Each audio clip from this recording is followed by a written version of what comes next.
हर खबर पर होगी आपकी पकड़। डाउनलोड कीजिए एबीपी लाइव ऐप।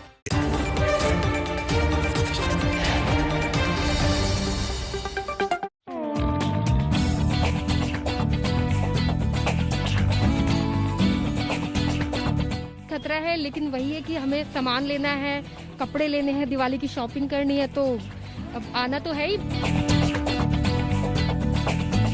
हम अपनी सेफ्टी से आए ना, सैनिटाइजर वगैरह लगा के, मास्क पहन के, तो कैसे बीमारी फैलेगी जब खुद सुरक्षा रखें। धनतेरस के दिन खरीदारी करना जरूरी नहीं है, लेकिन हाँ, इकोनॉमी को पटरी पे लाना जरूरी है, तो उसके लिए आपको खर्चा करना पड़ेगा। अब की बार का धनतेरस चुनौतियों से भरा हुआ है। धनतेरस की सबसे बड़ी दो चुनौती हैं आर्थिक मंदी और कोरोना।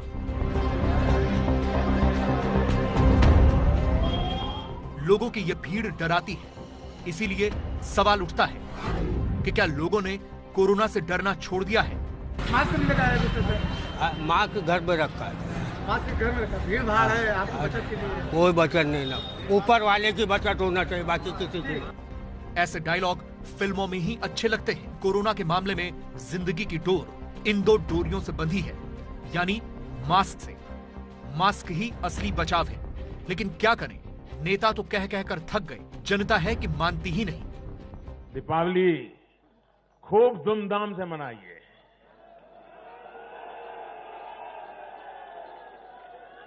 अपना ध्यान रखिए और अपनों का भी ध्यान रखिए। कोरोना से भी सतर्क रहिए। यह हाल किसी एक पार्टी का नहीं, बल्कि सबका है, पूरे हिंदुस्तान का है। लेकिन कोरोना अभी खत्म नहीं हुआ है, कोरोना का कहर अभी बाकी है।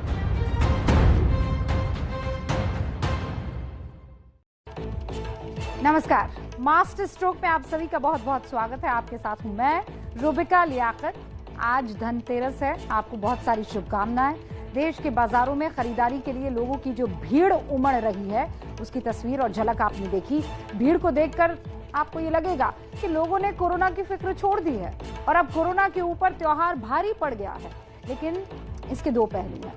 पहला यह है कि निश्चित तौर पर यह भारी भीड़ कोरोना के संक्रमण को फैलने का एक बहुत बड़ा न्योता है, और दूसरा पहलू यह है कि भीड़ अर्थव्यवस्था को रिवाइव करने में भी एक बहुत बड़ा योगदान देगी, क्योंकि कोरोना की वजह से जो लॉकडाउन हुआ उसके बाद देश की अर्थव्यवस्था पटरी से उतर गई है, माइनस में चल रही है, और इसीलिए भीड़ उम्मीद तो जगाती है। लेकिन हमारी सलाह तो यही है कि जान है तो जहान है, क्योंकि कोरोना का कहर अभी बाकी है और इसीलिए सावधानी बहुत जरूरी है।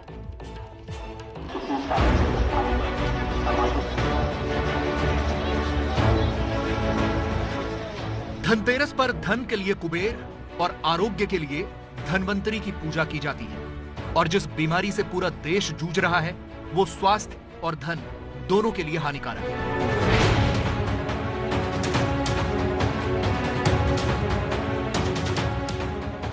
कोरोना हो गया तो सेहत तो जाएगी ही, इलाज में धन भी खर्च होगा। इसलिए जरूरी है कि कोरोना को हल्के में न लिया जाए।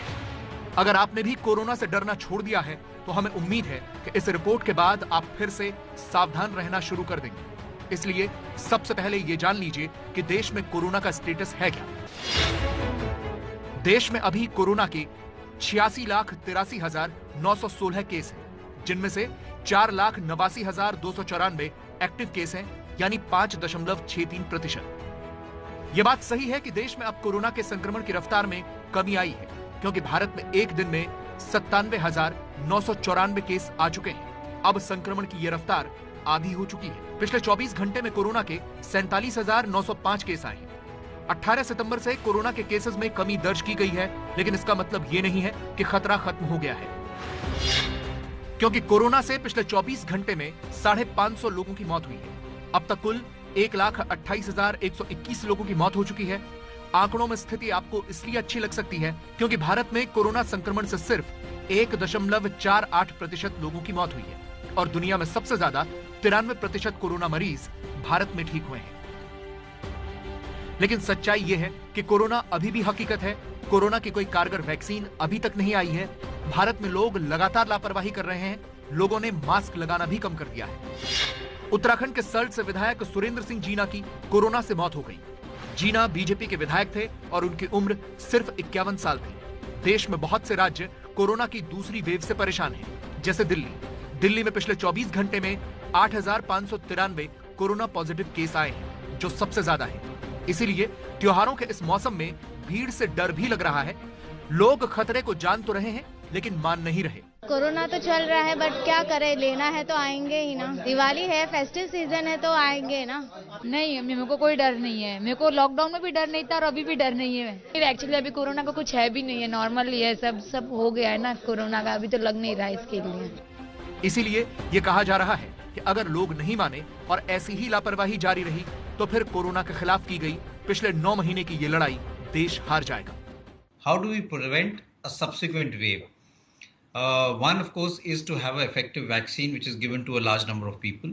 The other is to use methods which prevent the spread of infection. And that is wearing a mask, having physical distancing, regularly washing your hands. If we are able to do that, then we will be able to prevent another wave from coming in our country. Otherwise, whatever gains that we've had in bringing the cases down and being able to control the spread of COVID-19 will be lost. अब जरा ये भी जान लीजिए कि vaccine को लेकर क्या स्थिति है। वैक्सीन को लेकर सबसे ताजा और बड़ी जानकारी दवा निर्माता कंपनी फाइजर की तरफ से आई है। फाइजर ने अपनी वैक्सीन के शुरुआती ट्रायल में 90% असरदार होने का दावा किया है। उम्मीद जताई जा रही है कि ये वैक्सीन इस साल के अंत तक उपलब्ध हो जाएगी, लेकिन भारत में अभी इंतजार लंबा करना पड़ेगा, क्योंकि वैक्सीन के लिए जिस आधारभूत ढांचे की जरूरत है, भारत में उसकी कमी है। इस वैक्सीन के भंडारण के लिए -70 डिग्री तापमान की जरूरत है। भारत जैसे विकासशील देशों में यह बड़ी चुनौती है। देश की ज्यादातर कोल्ड चेन में -25 डिग्री से नीचे के तापमान की व्यवस्था नहीं है। The other challenge that we have with this Pfizer vaccine is that this vaccine has to be kept at a very low temperature. It has to be kept at -70 degrees centigrade. Now that for low and middle income countries and a large part of the world is going to be a big challenge to maintain the cold chain, because having a vaccine to be kept at such a low temperature, especially when we're going to smaller towns or rural India, is going to be a challenge. यानी अभी फिलहाल vaccine की कोई उम्मीद नजर नहीं आ रही। इसलिए कोरोना से बचाव की वैक्सीन सिर्फ सावधानी है। मास्क पहनिए, सामाजिक दूरी का पालन कीजिए और हाथ धोते रहिए।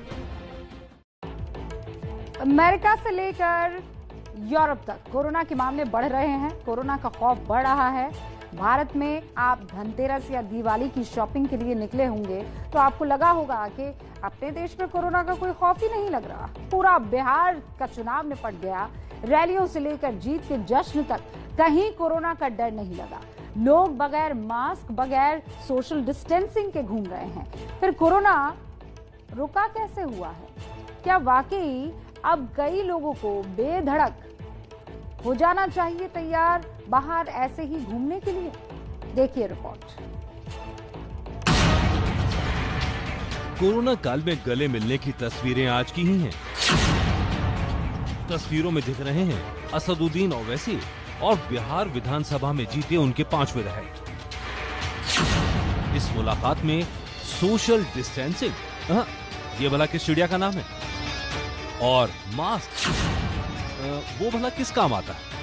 ये 5 विधायक बिहार में जीते और ओवैसी से मिलने पहुंचे हैदराबाद। एक एक कर सभी गले मिले, लेकिन आपको किसी के चेहरे पर कोरोना का खौफ नजर नहीं आएगा। अब जरा ओवैसी पर लगातार हमले करने वाली बीजेपी को लीजिए। ये तस्वीरें बीजेपी दफ्तर में कल हुए जश्न की हैं। क्या यहाँ मुंह और नाक पर मास्क नजर आ रहा है? क्या यहाँ सोशल डिस्टेंसिंग नजर आ रही है? ना, पीएम मोदी के बार बार कहने के बाद भी कार्यकर्ताओं के उत्साह में कोरोना से लड़ने के हथियार कहीं छूट गए। पीएम मोदी को फिर से खुद याद दिलाना पड़ा। दीपावली एक प्रकार से दरवाजे पर दस्तक दे ही रही है। खूब धूमधाम से मनाइए।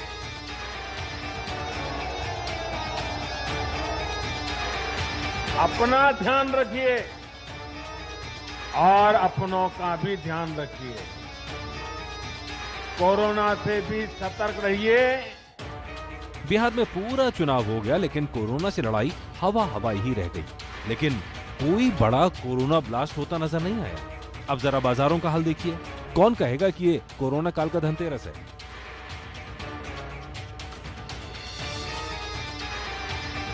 ये तस्वीरें पंजाब के शहर लुधियाना की है, जहां धनतेरस और दिवाली के लिए लोग खरीदारी करने निकल पड़े। फेस्टिवल है, त्योहार है, दीपावली है, धनतेरस है, 1-2 दिन का टाइम ही है, तो फिर ये दुकानदारी जो भी है ये करना ही पड़ेगा। इसलिए प्रिकॉशन के साथ ही जो कर रहे हैं। बाजारों में रौनक है। कुछ चेहरों पर मास्क जरूर नजर आएंगे, लेकिन अधिकतर चेहरों पर मास्क नाक के नीचे ही है। और सोशल डिस्टेंसिंग, उसका तो सवाल ही नहीं। फिर भी पंजाब में कुल केस हैं 5246।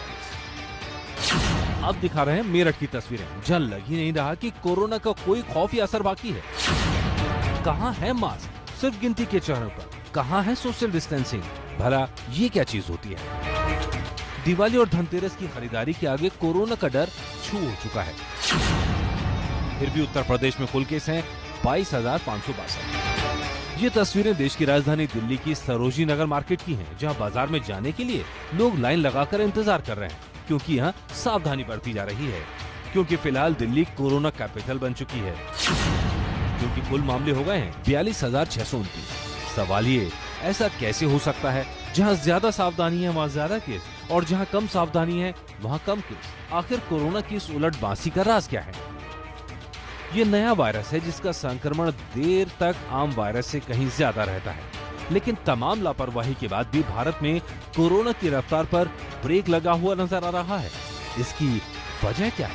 लॉकडाउन के बाद भारत में अनलॉक का सिलसिला जारी है।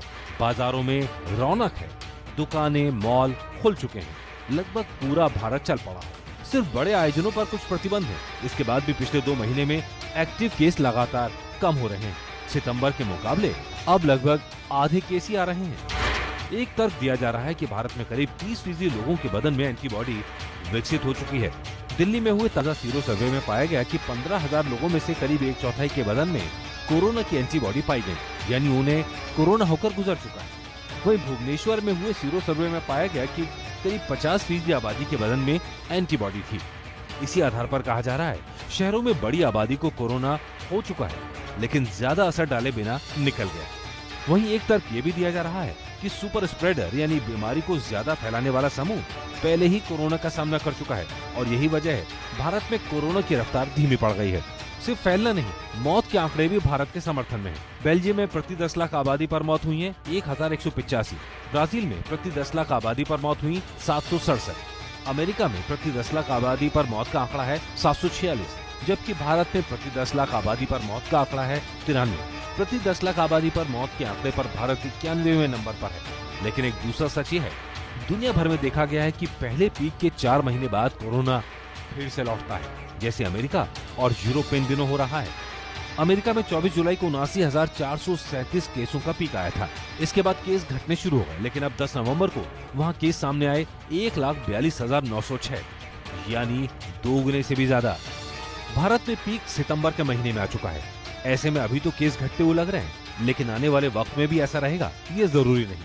दिल्ली देश को चेतावनी दे रही है, जो कोरोना के तीसरे पीक का सामना कर रही है। दिल्ली के केस याद दिला रहे हैं कि कोरोना गया नहीं है। वैज्ञानिक भी चेतावनी दे रहे हैं कि सर्दियों के मौसम में कोरोना ज्यादा खतरनाक साबित हो सकता है। जैसे दिवाली आ रही है, दिवाली में लोग आपस में मिलते हैं, साथ में बैठ के खाना खाते हैं, मास्क हटाते हैं, तो उससे भी संक्रमण का खतरा काफी बढ़ सकता है। तर्क यह है कि सर्दियों में कोरोना के कण ज्यादा देर तक हवा में रह सकते हैं। ठंडी और शुष्क हवाएं कोरोना फैलाने में मददगार हो सकती हैं। सर्दियों में बीमारियां ज्यादा फैलती हैं, वायरस ट्रांसमिशन इन जनरल ज्यादा फैलता है, तो उसके मिक्स करके ये कोरोना वायरस भी ज्यादा फैल सकता है। जैसे कोई किसी को सर्दी जुकाम है और कोरोना पेशेंट से उससे इंटरेक्ट होता है, तो वो आपस में ज्यादा ट्रांसमिशन हो सकता है। कारण तो ये है। ऊपर से उत्तरी भारत पर प्रदूषण की मार पड़ रही है, यानी अभी सावधान रहने की जरूरत है, क्योंकि WHO के पैमाने के मुताबिक 2/3 आबादी के बदन में एंटीबॉडी बनने के बाद ये बीमारी खत्म होना शुरू होती है, और उससे भारत अभी काफी दूर है। इसलिए अपनी सुरक्षा आपको खुद ही करनी होगी। कोरोना के खिलाफ आपको खुद ही आत्मनिर्भर होना होगा। और अब जरा धनतेरस के इस भीड़ के दूसरे पहलू की तरफ भी आपकी नजर करनी चाहिए। भीड़ कोरोना को न्योता तो है, लेकिन ये भीड़ देश की इकोनॉमी के लिए अच्छी है, ऐसी उम्मीद जताई जा रही है। अर्थव्यवस्था के मोर्चे पर भी रिकवरी दिखनी शुरू हो गई है। सरकार अभी भी अर्थव्यवस्था को रिवाइव करने के लिए आर्थिक मदद के इंजेक्शंस लगा रही है।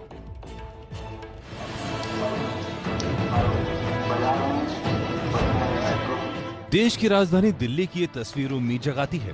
ये तस्वीर है चांदनी चौक की, जो दिल्ली का शॉपिंग हब है। यहाँ पूरे देश से लोग खरीदारी करने पहुंचते हैं। धनतेरस और दिवाली की ये रौनक उम्मीद जगा रही है कि देश की अर्थव्यवस्था पटरी पर लौट रही है। देश के अलग अलग हिस्सों से ऐसी ही तस्वीरें सामने आ रही हैं और साथ में आ रही है देश की अर्थव्यवस्था को बढ़ाने में हाथ बटाने वाली सोच। धनतेरस के दिन खरीदारी करती हैं, ये ऐसा शुभ मानती हैं आप? धनतेरस के दिन खरीदारी करना जरूरी नहीं है, लेकिन हाँ, इकोनॉमी को पटरी पे लाना जरूरी है, तो उसके लिए आपको खर्चा करना पड़ेगा।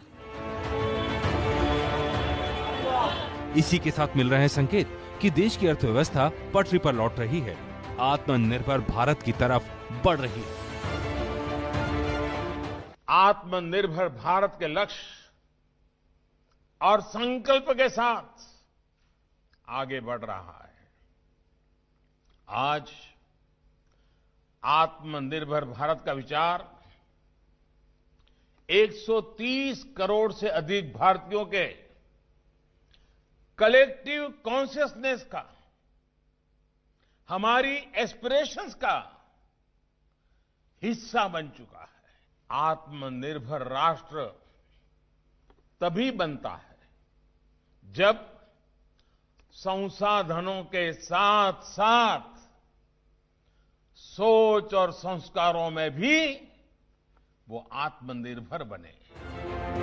आत्मनिर्भर भारत की उम्मीद क्यों जग रही है, इसे जानने के लिए आंकड़े देखिए।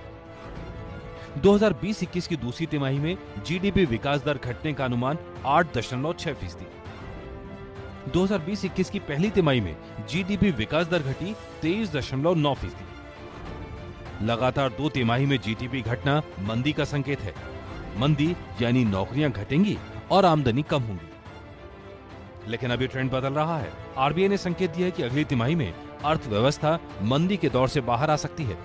अच्छा संकेत ये भी है कि अक्टूबर में जीएसटी कलेक्शन 1,05,000 करोड़ तक पहुंच गया। ये अक्टूबर 2019 से 10% ज्यादा है। अप्रैल 2020 से पहली बार जीएसटी कलेक्शन 1 लाख करोड़ के पार पहुंचा है, यानी कारोबार चल पड़ा है। Bank credit year-on-year growth improved by 5.1% as of 23rd October 2020. Of course, markets, you're watching, markets are at record high. Record market capitalization is happening. Net investments, FPIs, is positive. And the reserves like never before of foreign exchange is at $560 billion US. और भी अच्छे संकेत देख लीजिए। बिजली की खपत 12% बढ़ गई है। यात्री कारों की मांग 6.4% बढ़ी। पिछले सितंबर के मुकाबले दोपहिया वाहनों की बिक्री 11.3% बढ़ी। ट्रैक्टर और व्यावसायिक वाहनों की बिक्री बढ़ रही है। ये सभी अर्थव्यवस्था पर शुरुआती आंकड़े देते हैं। इसके अलावा माइक्रोवेव की मांग 70% बढ़ी। वॉशिंग मशीन की मांग 15% बढ़ी। फ्रिज की मांग 10% बढ़ी। ये संकेत दे रहे हैं कि भारत का विशाल मिडिल क्लास अब पर से खर्च करने का मन बना चुका है, जिसके बूते भारत का बाजार दौड़ता है। इन्हीं अच्छे संकेतों को और मजबूत करने के लिए केंद्र सरकार ने आत्मनिर्भर भारत की नई कहानी लिखने की शुरुआत कर दी है। वित्त मंत्री निर्मला सीतारमन ने 2,65,080 करोड़ के 12 उपायों की घोषणा की है। For the period from the, you may want to refer to it as Atmanirbhar 3.0. The new scheme, which we are now calling as Atmanirbhar Bharat Rozgar Yojana, is being launched so that we incentivize creation of new employment. इन मुख्य ऐलानों को जान लीजिए। खाद पर subsidy के लिए 65,000 crore, PM गरीब कल्याण योजना के लिए 10,000 करोड़, कम सैलरी है तो पीएफ में subsidy, PM Awas Yojana urban के लिए 18,000 करोड़, रियल्टी सेक्टर को राहत। दिवाली और त्योहारी सीजन से पहले नई घोषणाओं से अर्थव्यवस्था में तेजी आने का अनुमान लगाया जा रहा है। सरकार जो योजनाएं बना रही है उसमें बाजार में ज्यादा पैसा उपलब्ध कराने पर जोर है, जैसे मोरेटोरियम अवधि के दौरान का कैशबैक। इस दौरान लोन को आगे बढ़ाने या न बढ़ाने वालों को कैशबैक का तोहफा दिया गया।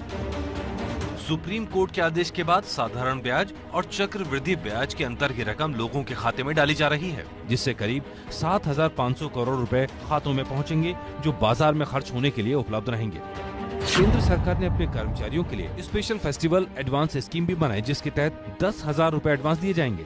बस शर्त है कि रकम 31 मार्च तक खर्च करनी होगी। आत्मनिर्भर भारत 3.0 को मिलाकर कोरोना काल में अब तक 29,87,000 करोड़ के राहत पैकेज का ऐलान किया जा चुका है, जो देश की अर्थव्यवस्था का लगभग 15% है। विपक्ष आरोप लगा रहा है कि सरकार अपनी नाकामी राहत पैकेज के जरिए छिपा रही है। एम्प्लॉयमेंट के लिए ये बोला गया कि जो लोग बेरोजगार हुए और मार्च से लेकर सितंबर के बीच वापस उनकी नौकरी लग गई, उनका पीएफ का अंशदान सरकार करेगी। तो डिमांड तो कोई क्रिएट हुई नहीं, क्योंकि वो पैसा उनके पीएफ में चले गया। और दूसरी बात, जो बेरोजगार हुए और वापस उस दौरान नहीं लगे, उनके लिए क्या है? देश की अर्थव्यवस्था आगे बढ़ रही है, लेकिन लंबी दौड़ में अर्थव्यवस्था तभी मजबूत होगी जब देश आत्मनिर्भर होगा। लेकिन उससे भी पहली मुश्किल है कोरोना की चुनौती का सामना करना। जो भी देश इस चुनौती का बेहतर ढंग से सामना करेगा, वही विजेता होकर निकलेगा।